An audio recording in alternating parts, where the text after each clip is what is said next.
संख्या जो होती है उनके अंदर गुण कौन कौन से, जिनको बोलते हैं हम लोग परिमेय संख्याओं के गुणधर्म।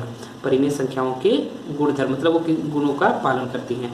तो जो परिमेय संख्या होती हैं वो पहला जो गुण होता है जिसको हम लोग बोलते हैं क्रम विनिमय, योग का क्रम विनिमय नियम, योग का क्रम विनिमय। क्रम विनिमय का मतलब होता है उनके क्रम को बदल दिया जाए, लिखने के तरीके को बदल दिया जाए। जैसे कि यहाँ पर देखिए दो संख्याएं हमने लिए हैं, दो परिमेय संख्या ए और बी। तो पहले ए लिखा गया और फिर उसमें बी को जोड़ दिया गया, मतलब ए पहले लिखा है बी को बाद में। फिर उसमें हमने क्या किया, इसके क्रम को बदल दिया। क्या किया, बी को पहले लिख दिया और ए को बाद में। तो हम देखते हैं कि इन दोनों का योगफल क्या होता है, समान आता है। चाहे आप ए में बी को जोड़ें या बी में ए को जोड़ें तो योगफल कैसा मिलेगा, सेम होगा, बराबर होगा। तो जहाँ पर ए और बी क्या होती हैं, ये वास्तविक संख्याएं हैं।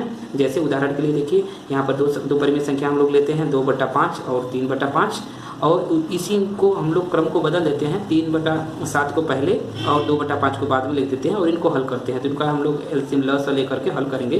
तो इसका इसमें मल्टीप्लाई करेंगे तो इसमें होगा 14 और इसका इसमें मल्टीप्लाई करेंगे तो होगा 15 और नीचे का नीचे मल्टीप्लाई कर देंगे तो ये आ जाएगा 35। उसी तरह से यहाँ पर भी 2 का 3 में होगा तो 15 हो जाएगा और इसका इसमें करेंगे तो कितना आएगा 14 और इन दोनों को ऐड कर देंगे तो देखिए 14 और 15 को ऐड करेंगे तो 29। तो इस तरह से आपको यहाँ पर ये 29 आपको बाएं पक्ष में भी प्राप्त होगा 29/35 और उसी तरह से दाएं पक्ष में भी कितना मिल जाएगा 29/35 मतलब 29/35। इसका मतलब दोनों पक्ष क्या हैं, हमारे बराबर। तो इसी को हम लोग कहते हैं क्रम विनिमय नियम। अब दूसरा जो इसकी विशेषता है जिसको हम लोग बोलते हैं योग का साहचर्य नियम। साहचर्य नियम क्या होता है कि यदि 3 परिमेय संख्याएं हों और उनमें से पहली 2 परिमेय संख्याओं को अगर पहले जोड़ दिया जाए और बाद में तीसरी संख्या को जोड़ा जाए, या अंत की जो 2 संख्याएं उनको पहले जोड़ दिया जाए और फिर उसमें पहली संख्या जोड़ा जाए, तो उनका योगफल क्या होता है, बराबर होता है। इसे कहते हैं योग का साहचर्य नियम। क्या कहते हैं, योग का साहचर्य नियम। जैसे उदाहरण के लिए देखिए तो 3 परिमेय संख्या हमने लिया 2, 3 और 5। 2 और 3 को हमने पहले जोड़ दिया, फिर 5 को जोड़ा, और यहाँ पर क्या किया, 3 और 5 को पहले जोड़ दिया और फिर 2 को जोड़ा। तो देखिए 2 और 3 को जब हम लोग जोड़ेंगे तो आएगा 5 और फिर उसमें 5 को ऐड कर देंगे तो आ जाएगा कितना, 10। उसी तरह से देखिए 3 और 5 को जोड़ेंगे तो कितना आएगा 8 और 8 में 2 को और ऐड कर देंगे तो कितना आ जाएगा 10। इसका मतलब क्या, दोनों पक्ष क्या आ रहे हैं, बराबर। इसका मतलब क्या हुआ कि परिमेय संख्याएं जो होती हैं साहचर्य नियम का पालन करती हैं। अब अगला गुण हम लोग देखेंगे जिसको बोलते हैं योज्य तत्समक। तो देखिए योज्य तत्समक क्या होता है, एक ऐसी संख्या जिसको परिमेय संख्या में जोड़ा जाए और परिमेय संख्या का मान परिवर्तित ना हो। जैसे अगर ए में अगर हम लोग 0 को जोड़ दें तो 0 के जोड़ने से किसी भी परिमेय संख्या के मान में कोई परिवर्तन नहीं होता है। तो हम लोग 0 को क्या करते हैं, योज्य तत्समक कहा जाता है। 0 को क्या कहा जाता है, योज्य तत्समक कहा जाता है।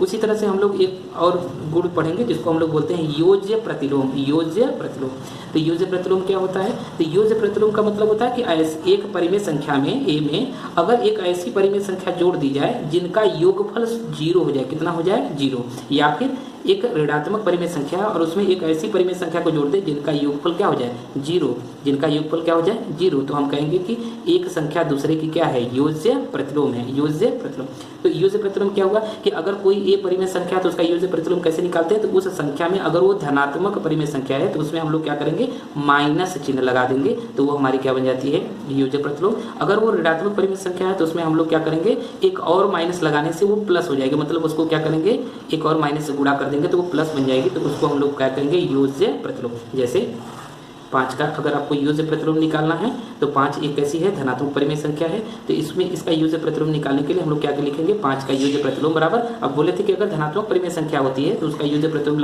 निकालते समय हम उसमें क्या करते हैं, माइनस चिन्ह लगा देते हैं। तो ये 5 का योज्य प्रतिलोम कितना हो जाएगा, -5। अब देखिए 5 और -5 को अगर जोड़ेंगे तो योगफल कितना आएगा, 0। उसी तरह से देखिए एक उदाहरण और, जैसे ये है -2/3, इसका योज्य प्रतिलोम आपको ज्ञात करना है। तो ये -2/3 कैसी संख्या है, तो ये जो है ऋणात्मक परिमेय संख्या है। अब इस ऋणात्मक परिमेय संख्या का योज्य प्रतिलोम कैसे निकलता है, तो उसमें एक और माइनस से क्या कर देते हैं, गुणा। तो एक और माइनस से गुणा करने पर वो परिमेय संख्या कैसी बन जाएगी, धनात्मक, तो उसको हम लोग क्या कहेंगे, योज्य प्रतिलोम। तो इसका मतलब क्या हुआ कि -2/3 का योज्य प्रतिलोम क्या मिलेगा, 2/3 प्राप्त हो जाएगा।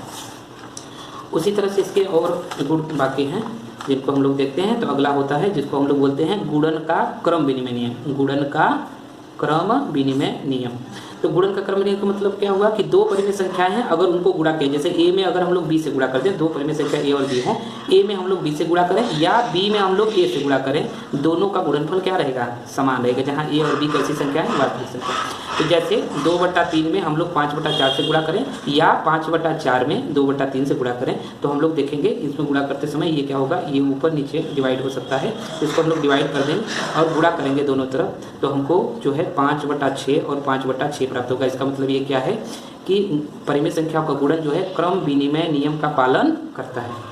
उसी तरह से अगला जो गुण है जिसको हम लोग बोलते हैं गुणन का साहचर्य नियम। क्या कहेंगे, गुणन का साहचर्य नियम। साहचर्य नियम में क्या है, तो जैसे योग का साहचर्य नियम होता है उसी तरह से गुणन का साहचर्य नियम। तो गुणन साहचर्य में तो 3 परिमेय संख्या लेंगे और तीनों का गुणा करेंगे, लेकिन उसमें क्या करेंगे, पहली 2 संख्या को गुणा करने के बाद फिर तीसरी संख्या से करेंगे और या फिर अंतिम 2 संख्याओं को गुणा करने के बाद पहले 2 गुणा कर देंगे तो हमको गुणनफल क्या मिलेगा, समान मिलेगा। देखते हैं हम लोग, जैसे 3 परिमेय संख्या है 2, 3 और 4 हमने लिया तो हमने क्या किया, 2 और 3 का पहले गुणा कर दिया तो 2 और 3 का गुणा करने से कितना आएगा 6 और फिर इसमें 6 में क्या कर दिया हमने, ये जो 4 था 4 से क्या कर दिया गुणा तो हमको कितना प्राप्त हो गया 24। अच्छा इधर देखते हैं, तो हमने 3 और 4 का अगर गुणा किया तो 3 और 4 का गुणा करने से क्या मिलेगा 12 और 12 में फिर से हमने 2 से गुणा कर दिया तो कितना मिल गया 24। तो हम लोग क्या देख रहे हैं कि दोनों पक्ष हमारे क्या हैं, बराबर है। दोनों पक्ष बराबर, इसका मतलब क्या होगा कि गुणन साहचर्य नियम का पालन करता है। अगला देखेंगे, इसको हम लोग बोलते हैं गुणन का तत्समक अवयव। जैसे हम लोग अभी देख रहे थे योग का तत्समक अवयव, योग के तत्समक अवयव में क्या होता था, परिमेय संख्या में हम लोग एक ऐसी परिमेय संख्या जोड़ दें जिससे परिमेय संख्या का मान ना बदले। तो उसी तरह से गुणा में भी एक परिमेय संख्या हो और उसमें एक ऐसी संख्या से गुणा कर दो कि उसका गुणनफल ना बदले, मतलब उसका मान ना बदले। तो अगर ए में हम लोग 1 से गुणा करें या ए में जो है 1 से गुणा कर दें तो उसके मान में कोई परिवर्तन नहीं होता है। तो इसका मतलब क्या हुआ, किसी भी परिमेय संख्या का 1 जो होता है 1 को क्या बोला जाता है, गुणन का तत्समक अवयव। क्या कहते हैं, 1 को क्या कहते हैं, गुणन का तत्समक अवयव। तो 1 क्या हो गया हमारा, गुणन का तत्समक अवयव। उसी तरह से गुणात्मक एक प्रतिलोम, जैसे योज्यता तो आप लोग देख रहे थे योज्य प्रतिलोम, उसी तरह से होता है गुणात्मक प्रतिलोम। तो गुणात्मक प्रतिलोम क्या होता है, ऐसी एक परिमेय संख्या में एक ऐसी परिमेय संख्या से गुणा करिए कि दोनों का गुणनफल कितना हो जाए 1। तो हम जो दूसरी संख्या से जिससे गुणा करते हैं, जैसे ए में हम लोग एक ऐसी संख्या 1/a से अगर गुणा करते तो हमारा गुणनफल कितना हो जाएगा 1। कैसे, a से a कैंसिल हो जाएगा और हमको क्या प्राप्त होगा a। या फिर अगर कोई परिमेय संख्या 1/a लिखी है और उसमें a से गुणा कर दे तो हमको क्या मिलेगा 1। तो इसका मतलब परिमेय संख्या a का गुणात्मक प्रतिलोम कितना होगा 1/a मिलेगा, या 1/a अगर परिमेय संख्या है तो उसका गुणात्मक प्रतिलोम क्या होगा 1 होगा। जिसको हम लोग देखते हैं उदाहरण, जैसे 2 का गुणात्मक प्रतिलोम है तो 2 का गुणात्मक प्रतिलोम कैसे प्राप्त होगा, तो 2 का गुणात्मक प्रतिलोम क्या करेंगे हम लोग 1/2 कर देंगे। क्या कर देंगे 1/2, 1/, वो संख्या लिख देंगे जिसका गुणात्मक प्रतिलोम ज्ञात करना है तो हमको क्या मिल जाएगा, गुणात्मक प्रतिलोम प्राप्त हो जाएगा। जैसे ये देखिए एक संख्या है -2/3, अब इसका गुणात्मक प्रतिलोम निकालना है तो ये क्या करेंगे, इसको भी उसी तरह से करेंगे 1/, वो संख्या लिख दी जाएगी तो यहाँ पे होगा -2/3 का गुणात्मक प्रतिलोम ज्ञात करना है तो हम लोग क्या करेंगे 1/, में वो संख्या लिख देंगे। तो संख्या कितने हैं -2/3। तो ये देखिए बटा का बटा होने से ये 3 संख्या कहाँ चली जाएगी, ऊपर, मतलब अंश में पहुँच जाएगी। तो ये क्या होगा माइनस, ये माइनस का ऊपर भाग हो जाएगा तो ये बन जाएगा माइनस, तो यहाँ आ जाएगा माइनस और ये 3 ऊपर गया है अंश में यहाँ पे पहुंच जाएगा तो इसमें क्या हो जाएगा ये 3/2। तो इसका मतलब क्या होगा कि -2/3 का गुणात्मक प्रतिलोम को कितना प्राप्त हुआ, -3/2 प्राप्त हो गया। अच्छा ये लास्ट और अंतिम गुणधर्म है कि जिसको हम लोग बोलते हैं वितरण नियम। क्या कहते हैं, गुणन का वितरण नियम। गुणन का वितरण नियम में क्या होता है, जैसे 3 परिमेय संख्याएं a, b और c, अगर a और b को जोड़ दिया जाए और फिर उसमें a से गुणा किया जाए तो उसको कैसे करते हैं, तो वो क्या होगा, तो जब इसमें हम लोग ब्रैकेट को खोलेंगे, ब्रैकेट को हटाएंगे तो इसमें ये जो बाहर संख्या a होती है उसका गुणा a के साथ भी होता है और a का गुणा c के साथ भी होता है और बीच में जो माइनस प्लस चिन्ह होता है वो भी आता है। तो जैसे हम लोग देखिए a का b में गुणा करेंगे तो होगा a × b और उसी तरह से फिर बीच में प्लस है तो यहाँ पे क्या लगाएंगे प्लस का चिन्ह और a का गुणा हम लोग c में कर देंगे तो हो जाएगा a × c। या फिर a और b को हम लोग ऐड करते हैं और उसमें c से गुणा करें तो भी वही चीज़ है। फिर से क्या होगा, ये ब्रैकेट जब हम लोग हटाएंगे तो इसमें c का अंदर क्या हो जाएगा गुणा b में भी हो जाएगा और a में भी हो जाएगा। तो जब c का a में गुणा करेंगे तो ये होगा a × c और प्लस इसका b में गुणा करेंगे तो होगा b × c। इसका मतलब क्या हुआ, इसको हम लोग उदाहरण समझते हैं। जैसे ये 3 परिमेय संख्याएं हैं 2, 3 और 5, हमने क्या किया 3 और 5 को पहले ऐड किया, जोड़ा है तो इसको ब्रैकेट में लिखें और गुणा में 2। तो जब इसको हम लोग इस नियम का पालन करते हैं तो इसमें क्या होगा कि ब्रैकेट खोलेंगे तो 2 का गुणा किसके साथ होगा 3 के साथ और फिर 2 का गुणा किसके साथ होगा 5 के साथ। तो हम लोग क्या करेंगे, ब्रैकेट खोलेंगे तो इसमें 2 का गुणा किसके साथ कर देंगे 3 के साथ, बीच में कौन सा चिन्ह है प्लस, तो क्या लगाएंगे प्लस और फिर 2 का गुणा किसके साथ कर देंगे 5 के साथ, ये होगा तो उड़ते 5। तो देखिए 2 का 3 में गुणा करेंगे तो कितना आएगा 6 और 2 का 5 में गुणा करेंगे तो कितना आएगा 10। इन दोनों को ऐड करेंगे तो हमको कितना मिल जाएगा 16। या फिर देखिए हम लोग 2 और 3 को पहले जोड़ दे तो 2 और 2 प्लस 3 हो गया, गुणित उसमें किससे गुणा कर दे, 5 से गुणा कर दे तो फिर से वही चीज़ है, 2 का गुणा किसके साथ होगा, 5 का गुणा किसके साथ होगा, 2 के साथ, और फिर 5 का गुणा किसके साथ होगा, 3 के साथ। तो ये हो गया कितना 2 गुणित 5 और प्लस कितना 3 गुणित 5। तो ये हम जिसको मल्टीप्लाई करेंगे तो 2 गुणित 5 कितना हो जाएगा 10 और 3 गुणित 5 कितना हो जाएगा 15। तो हमको योगफल कितना मिल जाएगा 25।